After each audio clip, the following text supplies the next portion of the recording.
بسم الله الرحمن الرحيم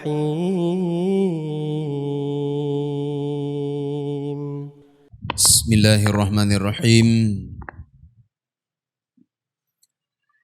السلام عليكم ورحمة الله وبركاته.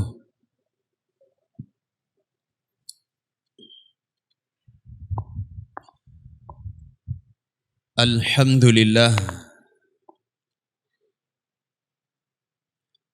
والصلاة والسلام على رسول الله وعلى آله وأصحابه ومن تبع هداه.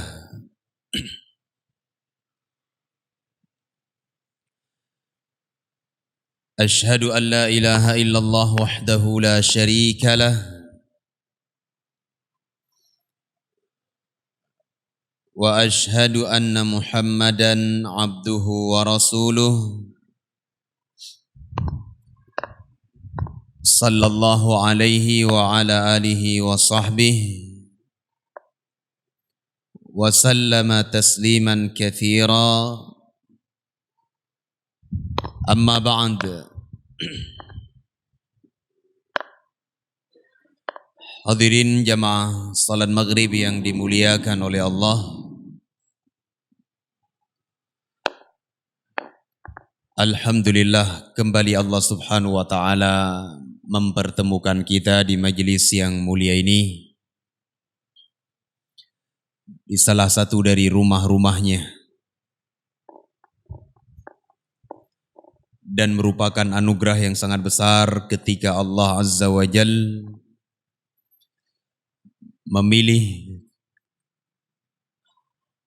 memilih kita sebagai atau bagian dari hamba-hambanya yang diberi kesempatan untuk mempelajari tauhid dan mengenal tentang perkara-perkara kesyirikan, sehingga dengan itu semuanya kita berharap Allah Azza wa Jal akan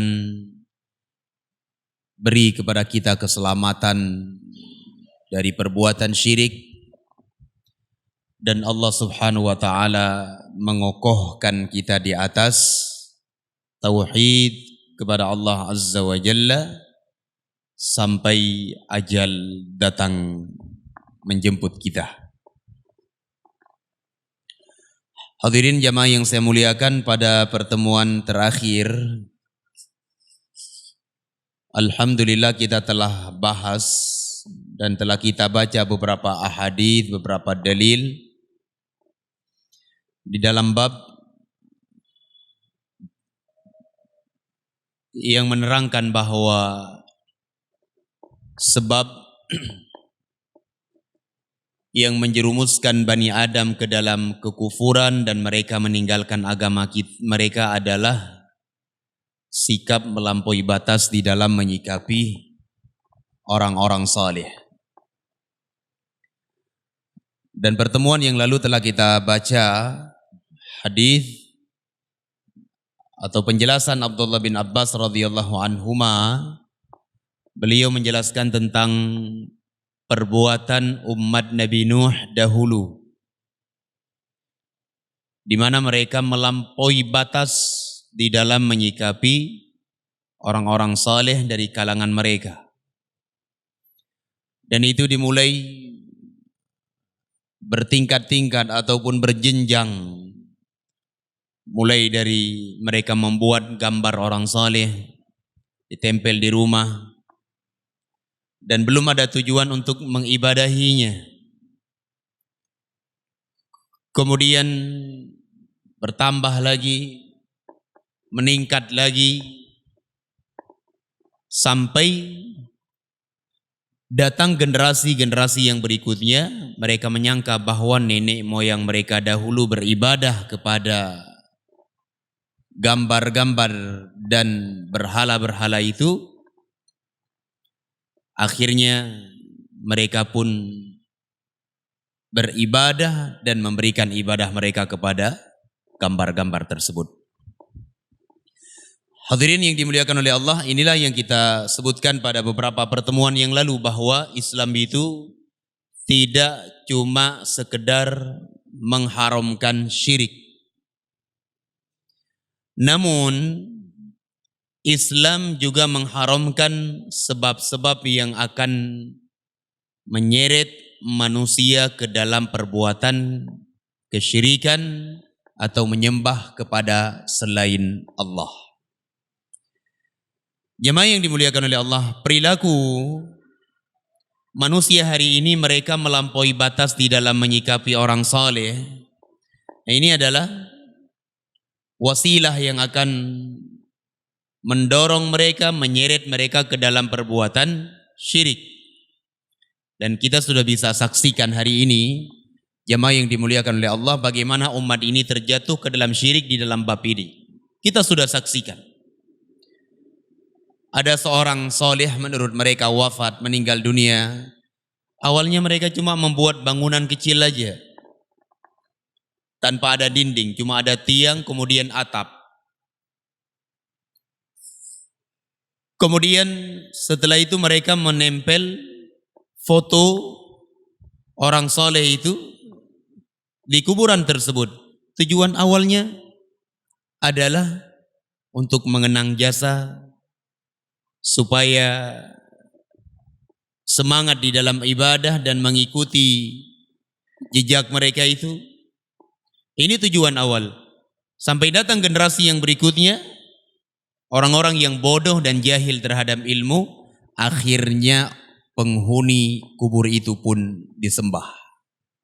Ini realita yang terjadi, baik itu terjadi di dalam pada kalangan Nabi Nuh, umat Nabi Nuh, dan juga apa yang terjadi di zaman kita sekarang. Makanya Rasulullah SAW mengatakan, la tuturuni, janganlah kalian melampaui batas di dalam memujiku, sebagaimana orang-orang Nasara mereka melampaui batas di dalam memuji Isa ibnu Maryam. Baik, kita baca apa yang tersisa dari hadis ini, jemaah yang saya muliakan, sebelum kita masuk ke dalam bab yang setelahnya. Qala rahimahullahu ta'ala, diriwayatkan oleh Al-Imam Ahmad dan Al-Imam At-Tirmidzi wa Ibnu Majah dari sahabat Abdullah ibnu Abbas radhiyallahu anhuma. Qala Rasulullah sallallahu alaihi wasallam, telah berkata Rasulullah sallallahu alaihi wasallam, iyyakum wal ghuluwa, hati-hati kalian dengan perbuatan ghulu, melampaui batas.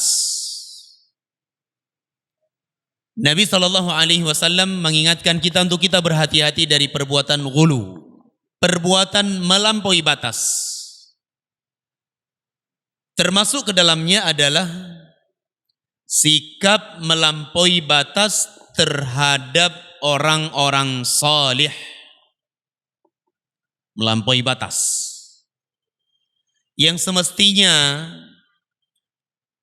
orang soleh itu diberikan sesuai dengan porsi yang Allah Azza wa Jalla berikan kepada mereka. Mereka itu adalah alim, ulama, orang saleh, bertakwa.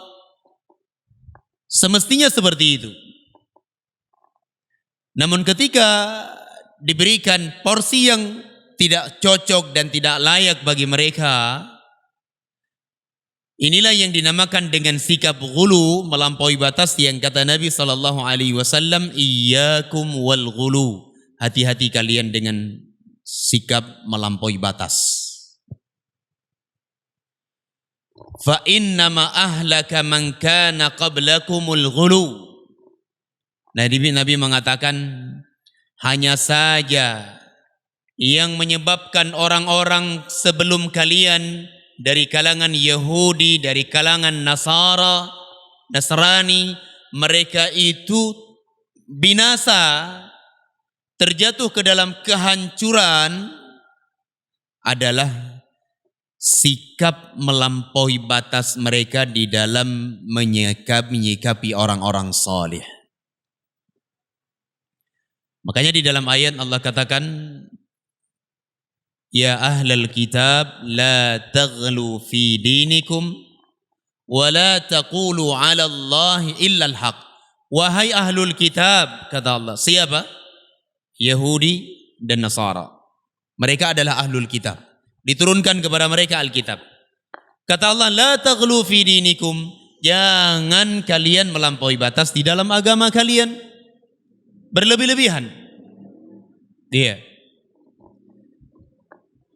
Nabi SAW mengatakan bahwa sikap melampaui batas itu adalah sebab yang telah membinasakan umat terdahulu dari kalangan Yahudi dan Nasara. Apa yang harus kita lakukan? Kita harus berada di tengah. Baina tafrid wal ifrat. Antara sikap berlebih-lebihan dengan sikap bermudah-mudahan. Kita harus berada di tengah karena jalan tengah itu adalah jalan keselamatan. Tidak berlebih-lebihan dan tidak pula bermudah-mudahan di dalam agama kita. Jamaah yang dimuliakan oleh Allah, diterangkan oleh para ulama bahwa anna fihi an-nahya 'anil ghuluwi mutlaqan. Di dalam hadis yang kita baca di atas terdapat larangan dari perbuatan ghulu secara mutlak. Secara mutlak. Larangan melakukan perbuatan melampaui batas secara mutlak. Wa bayana annahu sababun lihalil halak fid dunya wal akhirah. Dan di dalam hadis ini ada keterangan bahwa sikap melampaui batas itu adalah sebab kecelakaan, sebab kebinasaan baik di dunia maupun di yaumul qiyamah kelak di hadapan Allah Subhanahu wa taala. Oleh karena itu, Rasulullah sallallahu alaihi wasallam melarang dari perbuatan melampaui batas. Baik jemaah yang dimuliakan oleh Allah, datang di dalam riwayat yang lainnya dikeluarkan oleh Al-Imam Muslim dan juga Al-Imam Abu Dawud dan juga Al-Imam Ahmad Ibnu Hanbal rahimahumullah ajma'in, dari sahabat Abdullah ibnu Mas'ud radhiyallahu anhu. Jemaah perhatikan hadis ini. Beliau sallallahu alaihi wasallam bersabda, halakal mutanatti'un, halakal mutanatti'un, halakal mutanatti'un. Diulang 3 kali oleh Nabi. Beliau mengatakan, celaka orang yang melampaui batas, celaka orang-orang yang melampaui batas, dan celaka orang-orang yang melampaui batas. Sebenarnya jemaah yang dimuliakan oleh Allah, sekali aja dikatakan oleh Nabi itu sudah lebih dari cukup sebenarnya. Iya. Nah sekarang yang jadi pertanyaan, kenapa Nabi SAW mengulang sampai 3 kali? Yang pertama, jawabannya kata para ulama, karena ini adalah penegasan. Sebuah penegasan dari Nabi SAW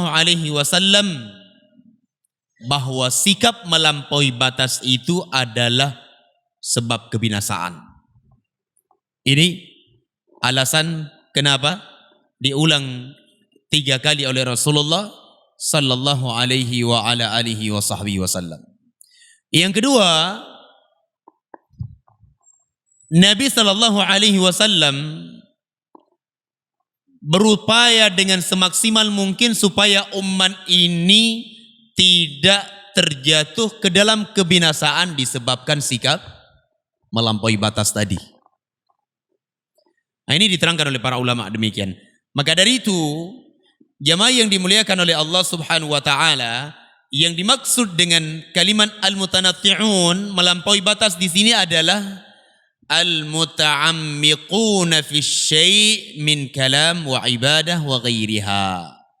Orang-orang yang berdalam-dalam berlebih-lebihan di dalam ucapan mereka, ibadah mereka dan selainnya. Termasuk ke dalamnya pula adalah sikap melampaui batas terhadap orang soleh. Ini yang hari ini kita saksikan, kita lihat terjadi di tengah-tengah umat. Harusnya kalau ada seorang laki-laki soleh, berikan porsi dia sesuai dengan apa yang Allah beri untuknya. Dia punya ilmu, hargai ilmunya. Dia seorang yang soleh, hargai kesolihannya tersebut. Ia seorang yang bertakwa. Allah Azza wa Jalla memberikan posisi yang mulia untuk dia. Namun bukan berarti boleh bagi kita untuk memberikan kedudukan kepada orang tersebut di luar batasan-batasan yang ada. Sebagaimana yang saya sebutkan pada beberapa pertemuan yang lalu tentang sikap ini, terkadang orang memposisikan orang soleh, memposisikan ulama itu sudah pada tingkat apa? Ilah yang berhak untuk diibadahi. Ini berbahaya sekali jamaah yang dimuliakan oleh Allah. Nah, memposisikan orang soleh seakan-akan dia mampu memberi manfaat, seakan-akan ia bisa menolak bala, musibah. Padahal telah kita terangkan dalam pelajaran kita yang lalu, Nabi SAW saja sampai patah gigi beliau, patah taring beliau, terluka wajah beliau. Beliau tidak punya kuasa sedikit pun untuk menolak apa yang telah Allah Azza wa Jalla tentukan kepada beliau. Iya.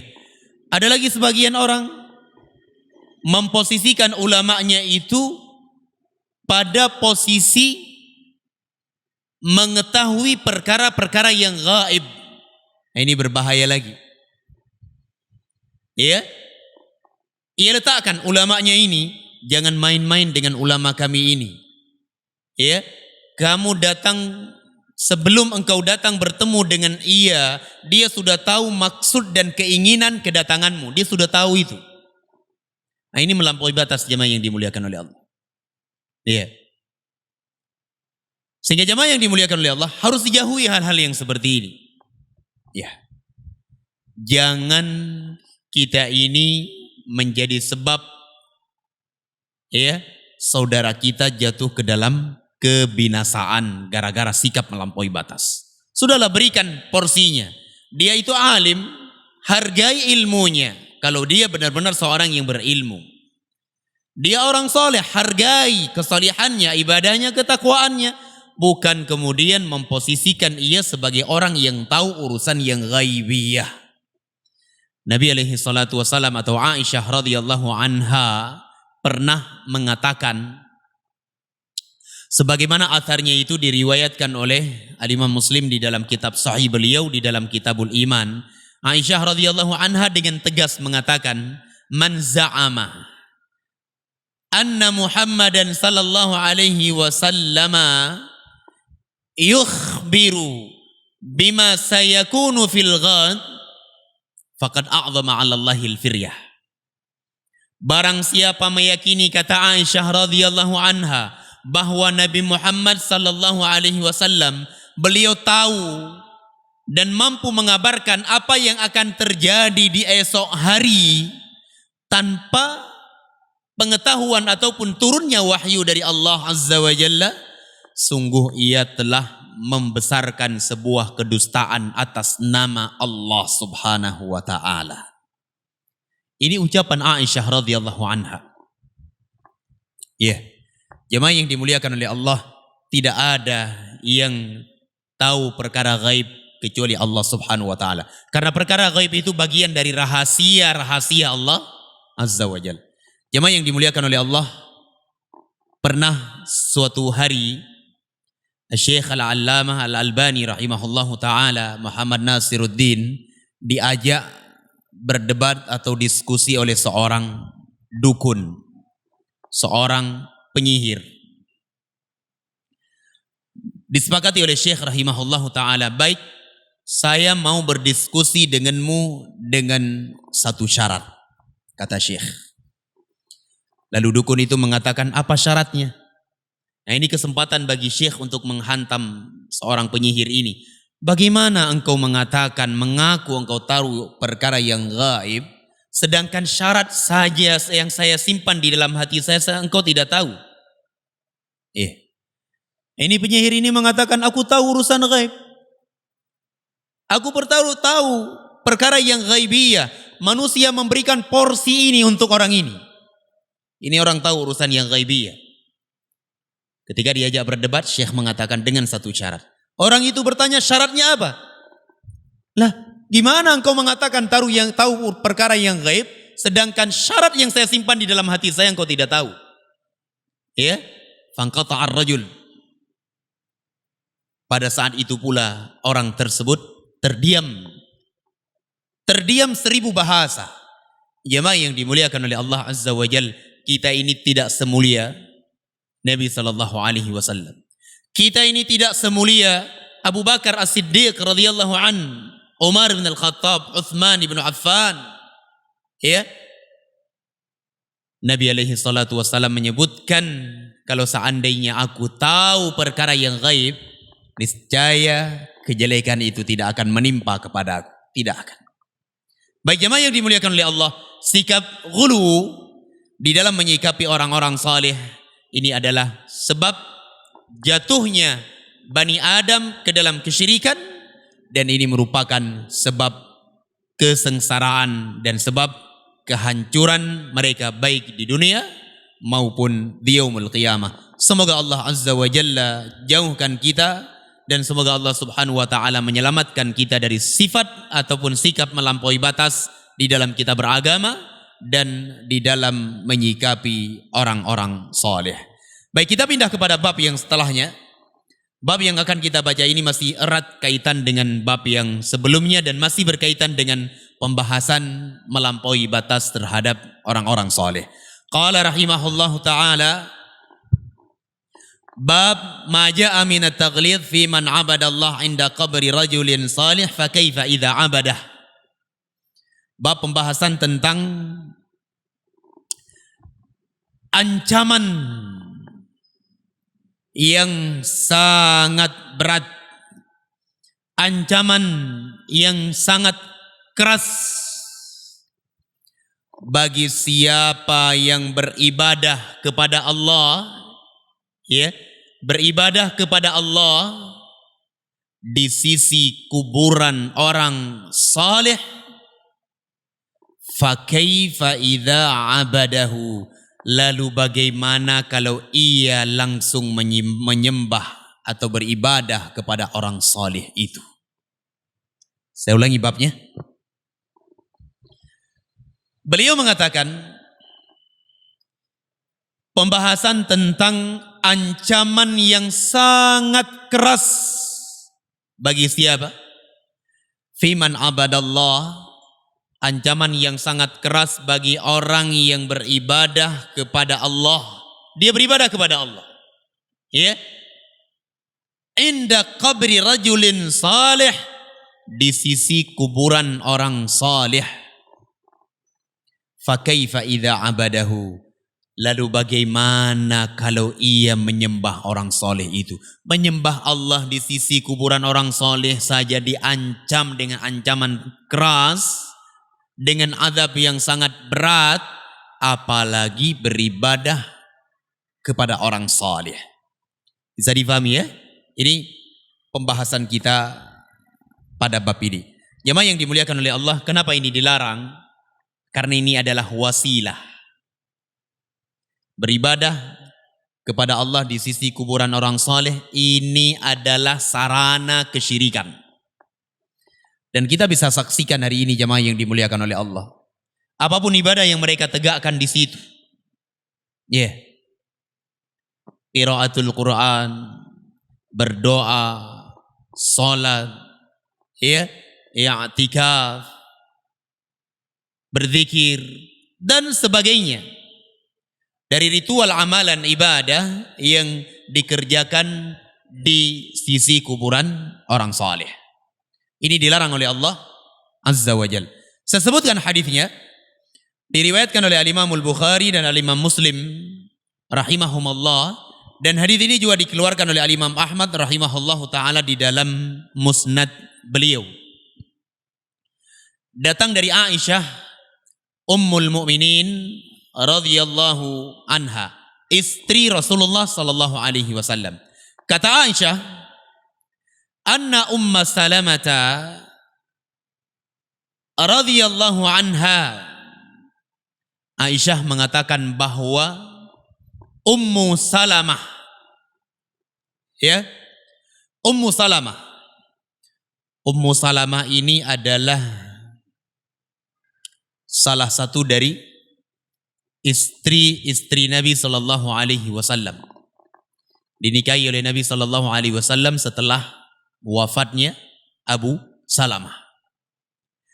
Beliau bernama Hindun bintu Umayyah Al-Makhzumiyah Al-Quraisyiyah. Nama beliau Hindun. Jadi Aisyah radhiyallahu anha menceritakan bahwa pernah Ummu Salamah radhiyallahu anha dzakarat li Rasulillah sallallahu alaihi wasallam kanisatan ra'atha bi ardil Habasyah.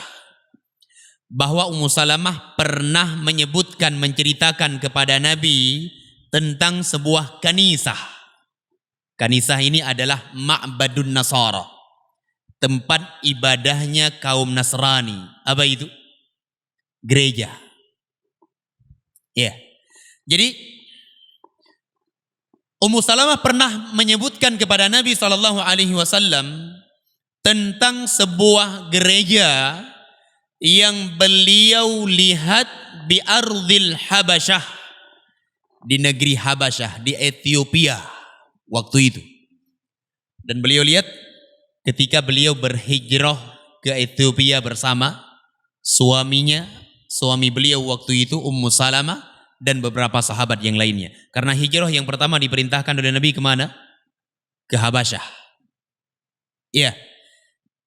Jadi Ummu Salamah radhiyallahu anha melihat ada sebuah kanisah yang beliau perhatikan, yang beliau dapati di negeri Habasyah. Wa ma fiha minas suwar. Dan beliau lihat apa yang ada di dalamnya dari gambar-gambar. Ada patung, ya, ada gambar. Nah, dan sampai hari ini masih ada di dalam Ma'badun Nasara, di dalam tempat ibadah kaum Nasara. Faqala, ketika Ummu Salamah menceritakan ini kepada Nabi sallallahu alaihi wasallam, Rasulullah sallallahu alaihi wasallam bersabda, "Ulaik idza mata fihim ar-rajulus salih awil abdus salih banau ala qabrihi masjida." Mereka, kata Nabi sallallahu alaihi wasallam, apabila meninggal salah seorang hamba yang saleh dari kalangan mereka, banau ala qabrihi masjidan, mereka membangun sebuah tempat ibadah di atas kuburan orang saleh tersebut. Dari sini kita ambil kesimpulan apa? Membangun masjid di atas kuburan ataupun memasukkan kuburan ke dalam masjid itu adalah perbuatannya kaum Nasara. Faqala Rasulullah sallallahu alaihi wasallam wa sawwaru fihi tilka suwar, dan mereka membuat gambar-gambar orang saleh lalu mereka tempelkan di tempat ibadah itu. Ya, jamaah yang dimuliakan Allah, saya ingin tanyakan, sekarang mulai muncul lagi hal-hal yang seperti ini apa tidak? Mulai nampak ya? Sudah ada hari ini. Kembali diterbitkan, kembali dibisikkan oleh syaitan. Karena syaitan tahu ini adalah perkara yang akan menggiring manusia ke dalam perbuatan syirik. Faqala Nabi sallallahu alaihi wasallam, lalu Rasulullah mengatakan, ulaika syirarul khalqi indallah, mereka adalah sejelek sejelek-jelek makhluk di sisi Allah Subhanahu wa ta'ala. Fahaula jama'u baina al-fitnataini. Kata para ulama, kenapa mereka itu dikatakan oleh Nabi sebagai sejelek-jelek makhluk di sisi Allah? Dikarenakan mereka itu mengumpulkan dua fitnah sekaligus. Ya, mereka mengumpulkan dua fitnah sekaligus. Yang pertama adalah mereka mengumpulkan fitnatul kubur. Ya, fitnah al-kubur. Apa itu fitnah kubur?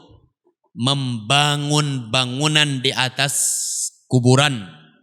Membangun dan menembok kuburan. Atau beribadah di sisi kuburan. Ya. Yang kedua adalah wa fitnatut tamathil, fitnah membuat gambar-gambar orang saleh, yang ini merupakan sarana yang akan mendorong mereka ke dalam perbuatan kesyirikan kepada Allah Subhanahu wa ta'ala. Jemaah yang dimuliakan oleh Allah Azza wa Jal, ini ancaman yang begitu keras. Ancaman yang sangat keras dari Nabi. Apa kata Rasul? Ulaika syirarul khalqi indallah. Mereka adalah sejelek-jelek makhluk di sisi Allah Subhanahu wa ta'ala. Ini ancaman keras sekali. Kenapa sampai Rasulullah mengatakan, menegaskan dengan setegas-tegasnya ini dalam hal ini? Dikarenakan ini merupakan wasilah yang akan menyeret kaum muslimin ke dalam perbuatan kesyirikan kepada Allah Subhanahu wa ta'ala. Jemaah yang dimuliakan oleh Allah, diterangkan oleh para ulama bahwa di dalam hadis ini anna fihi ad-dalalata al-wadihata 'ala al-man'i min ibadatillahi 'inda quburis salihin wa ittikhadhiha masajida lianna dhalika min fi'lin nasara wa man fa'alahu fahuwa min syiraril khalqi indallah.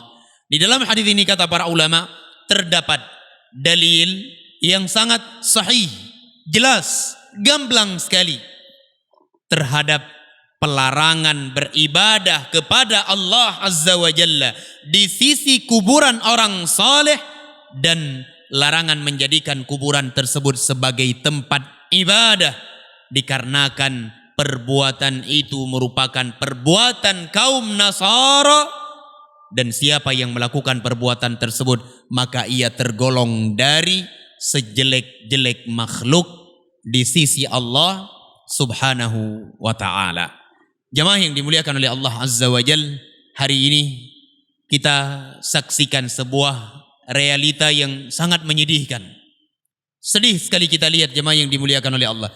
Kita lihat bagaimana umat ini digiring oleh orang-orang jahil tersebut untuk beribadah kepada Allah Azza wa Jal di sisi kuburan orang saleh, yang kemudian menjerumuskan mereka ke dalam perbuatan syirik.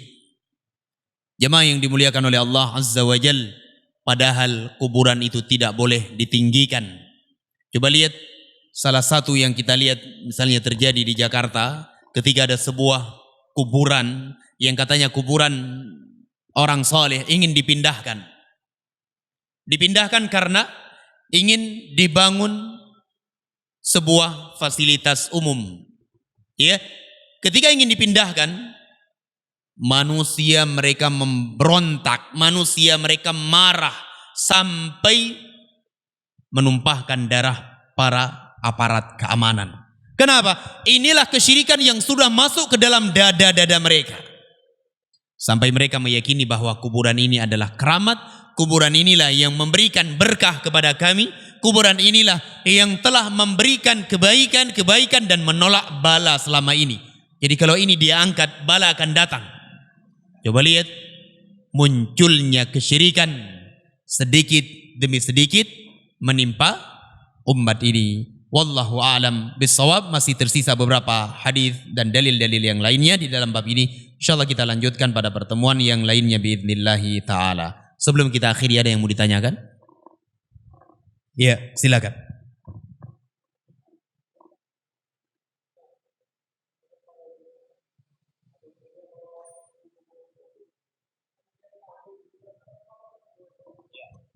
Baik.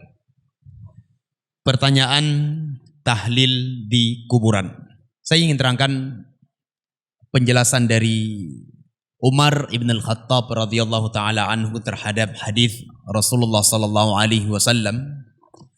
Nabi sallallahu alaihi wasallam mengatakan, la taj'al qabri idan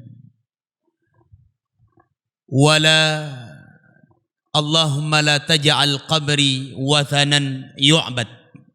Di dalam riwayat yang lainnya, Nabi alaihi salatu wasallam bersabda sebagaimana hadis nanti yang akan kita baca, la'anallahu al-yahuda wan nasara. Allah melaknat kaum Yahudi dan Nasara, ittakhadhu qubur anbiya'ihim masajid. Mereka menjadikan kuburan para nabi mereka sebagai masajid. Disebutkan oleh Umar ibn al-Khattab radhiyallahu anhu, menjadikan kuburan sebagai masajid itu ada dua makna. Yang pertama, menjadikan atau membangun masjid di atas kuburan. Ini pertama. Yang kedua, amalan-amalan yang seharusnya afdolnya, utamanya dilakukan di masjid, namun dikerjakan di kuburan. Ini kata Umar ibn al-Khattab radhiyallahu ta'ala anhu, termasuk dari laknat Allah subhanahu wa ta'ala. Jadi kata Umar ibn al-Khattab radhiyallahu ta'ala anhu, kuburan itu bukan tempat untuk kita beribadah kepada Allah di sana. Iya, kuburan bukanlah tempat untuk kita beribadah. Zikir, tahlil itu adalah ibadah yang bisa kita kerjakan di rumah kita, di masjid. Makanya kata Nabi SAW, wala taj'alu buyutakum masajida kubura. Kata Rasulullah, janganlah kalian menjadikan rumah-rumah kalian itu seperti kuburan. Ya, jangan kalian jadikan rumah kalian seperti kuburan. Apa kata Umar bin Al-Khattab? Ya, menjadikan rumah seperti kuburan itu maksudnya adalah rumah itu tidak pernah ada zikir kepada Allah di dalamnya. Kosong dari solat-solat sunnah. Kosong rumah itu dari qiraatul Quran, dari membaca Al-Quran. Kosong rumah itu dari bertahlil, bertahmid. Ya, ini kata Nabi, jangan kalian jadikan rumah kalian seperti kuburan. Karena memang kuburan tidak boleh untuk dilakukan amalan seperti itu. Wallahu a'lam bishawab. Pernah ditanyakan dan disebutkan oleh Al-Imam Syafi'i rahimahullahu ta'ala tentang hukum membaca Al-Quran, ya, dan dikirimkan pahalanya untuk mayit terkhusus di kuburan, dilarang oleh Al-Imam Syafi'i rahimahullahu ta'ala. Wallahu a'lam bishawab. Sudah Isya? Saya kira sampai di sini. Kesimpulannya jemaah yang dimuliakan oleh Allah, kalau kita mau ibadah kepada Allah di masjid, di rumah, bukan di kuburan, karena kuburan itu bukanlah tempat untuk beribadah kepada Allah subhanahu wa ta'ala. Wallahu a'lam bishawab. Semoga bermanfaat apa yang kita sampaikan ini. Mohon maaf atas segala kekurangan dan kesalahan. Aqulu qauli hadza subhanakallahumma wa bihamdika asyhadu an la ilaha illa ant astaghfiruka wa atubu ilaik. Wa sallallahu ala nabiyyina Muhammadin wa ala alihi wa ashabi ajma'in. Walhamdulillahi rabbil alamin. Assalamualaikum warahmatullahi wabarakatuh.